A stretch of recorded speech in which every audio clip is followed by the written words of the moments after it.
Et salut les costauds, ici Crypto Altero, zéro FOMO et 100% méthode. Aujourd'hui, lundi 3 novembre 2025, dans la série Détection des opportunités, l'analyse 4 axes. Et oui, dans la jungle des tokens, quelques-uns seulement ont une vraie valeur. Ma grille maison, value, hype, narrative et tech pondérée une fois et demie. Donc simple, transparente, actionnable, objectif, savoir quoi regarder et quand agir sans FOMO. Exemple récent, hier, ZK5RA, il y a un score 4 axes maison de 23,3 sur 30. Eh bien, il a fait 80% de progression. Attention, ceci n'est pas un conseil en investissement. Voilà, donc abonne-toi, pouce bleu et rejoins Telegram pour les alertes. Et passons directement à cet indicateur 4 axes. Go, c'est parti! Et nous voici sur le site cryptoaltero.fr. Comme on peut le voir, une petite correction ce matin. Tant mieux, ça donne des opportunités. Voilà, donc il faut vraiment avoir ce mental à chaque fois. Ça baisse, il faut être content, allez, et puis recharger quand on le peut. Donc allons voir ce fameux score 4 axes et en quoi il consiste. Alors nous allons nous connecter à l'espace. Donc s'il y a une chose à retenir, c'est de la méthode. Voilà, donc l'analyse 4 axes. En quoi ça consiste? Donc 4 notes basées sur 30. Donc une première note basée sur la valeur du projet, donc les fondamentaux. Donc si le projet capte de la valeur et surtout la redistribue, c'est une narrative qui est, on le voit aujourd'hui, prépondérante par rapport aux autres. Donc les jetons qui vont redistribuer la valeur. Voilà, donc ça, une note très importante. Le second axe, donc l'hype score, comme je l'appelle. Est-ce qu'il est présent sur les réseaux sociaux? Est-ce qu'on parle beaucoup de ce projet? Donc les influenceurs en parlent-ils? Est-ce que voilà, il est diffusé de manière très large ou pas? Bon, ça reste un peu plus subjectif, mais très important. Voilà, pour pas qu'il soit au fond des oubliettes et alors que le projet peut avoir une valeur intrinsèque énorme, mais si on ne parle pas de lui, eh bien, il sort pas du lot, tout simplement. Le troisième axe, donc la narrative score, est-ce qu'il a une vision long terme? Est-ce qu'il apporte clairement une dynamique et donc quelque chose qui parle dans le futur, qui a une probabilité d'apporter une solution à un problème? Est-ce qu'il est utile à l'écosystème? Est-ce qu'il est novateur? Est-ce qu'il va intéresser des institutionnels? Vous comprenez un petit peu la démarche. C'est son potentiel, c'est ce qu'il raconte et son adoption probable. Voilà. Et donc en quatrième et dernière note, la technique, donc la gouvernance du projet. Donc est-ce qu'il est secure? Donc on sait très bien qu'un projet, par exemple, qui subit des hacks en permanence, eh ben, il peut être complètement dévalorisé, voire oublié, par manque de sérieux. Donc la tech, pour moi, est un élément crucial, et c'est en ce sens où je lui ai attribué une note pondérée, donc une fois et demie plus que les 3 autres axes.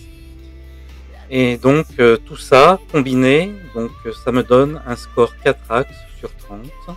Voilà, qui donc donne une valeur, selon moi, objective du projet. Qu'est-ce qu'on va en faire de cette note?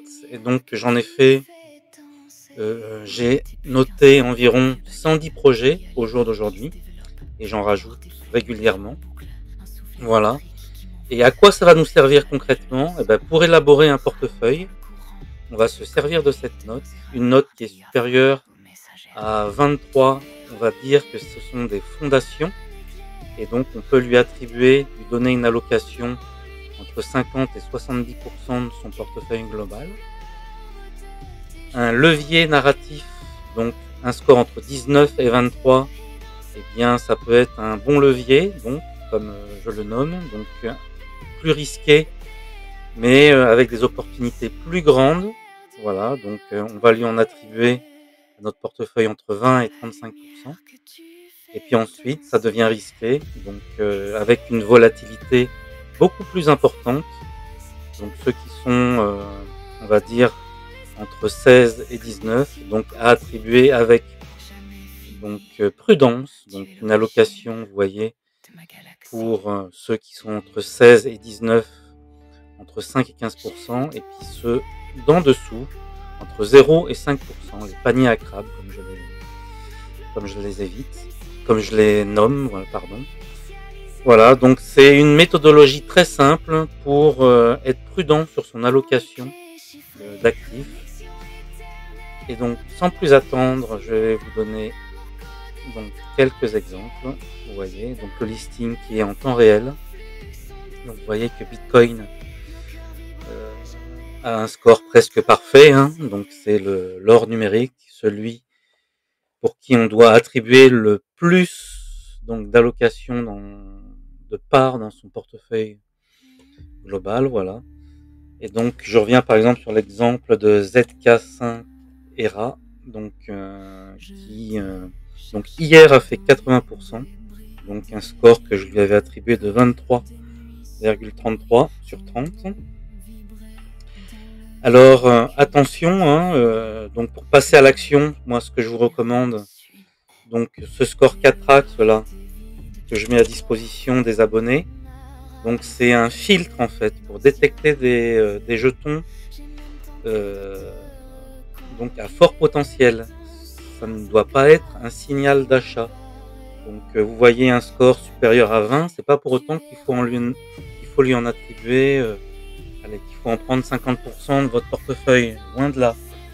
Et en ce sens, c'est pour ça que j'ai également fait un score, un indice César, comme je l'ai appelé, qui est donc j'applique un facteur de capitalisation, donc qui est quelque part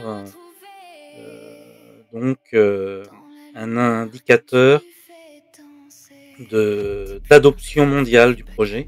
Donc plus un projet est solide donc et adopté, donc plus son score est boosté. À l'inverse, si c'est une faible capitalisation, vous voyez comme par exemple Redstone, il est classé 537e, donc son score 4Ax de 24,67, donc même si c'est un projet à fort potentiel, il redescend à 14,8.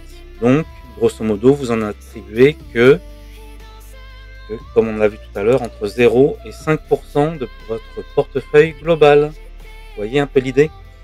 Donc, c'est vraiment faire en sorte que vous ayez une méthodologie qui va vous éviter une volatilité trop importante de votre portefeuille.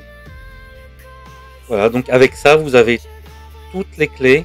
Donc rentrez également en fonction du thermomètre César, de la volatilité la plus faible, du RSI inférieur à 30. Tout ça, c'est une méthodologie d'entrée. Mais le score 4Ax, c'est juste cibler des projets intéressants. Vous voyez, donc ne mélangez pas l'allocation au ciblage de projets. Voilà, c'était pour vous présenter cette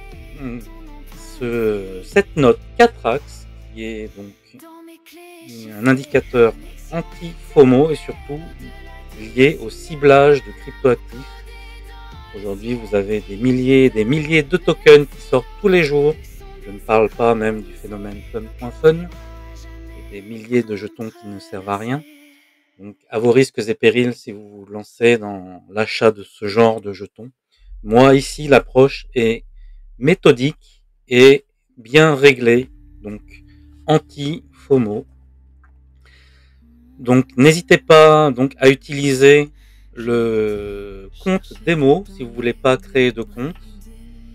Vous voyez ici, vous avez démo cryptoaltero.fr avec le mot de passe associé. Vous saisissez ça ici et vous testez l'interface.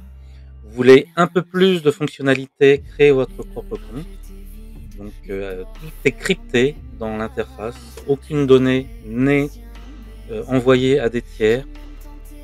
Et vous pouvez d'ailleurs, vous voyez dans l'inscription, c'est anonyme, juste mettre un surnom. Donc l'email c'est juste pour vous authentifier. Vous pouvez même créer un email factice. Je n'envoie pas d'email aux gens, tout reste anonyme. Je ne fais pas de spam. C'est vraiment un outil de simulation et pour tester votre méthodologie et voir l'évolution d'un portefeuille créé de toutes pièces pour valider des stratégies personnelles. Voyez ça comme un outil de backtest. Donc voilà, c'est l'idée. Donc n'hésitez pas à aller jeter un coup d'œil. Pense à t'abonner, à t'inscrire aussi donc, sur la chaîne Telegram. Vous voyez ici, rejoindre la chaîne Telegram. Et pour ceux qui souhaitent vraiment approfondir tous les outils que j'ai mis en place, vous voyez, vous avez un livre Amazon que vous pouvez télécharger ici. Vous voyez, il détaille ma méthodologie. Donc n'hésitez pas à aller jeter un coup d'œil à tout ceci. Et je vous souhaite une très bonne journée à tous et à toutes les costauds. Voilà, et à très vite. Bonne journée.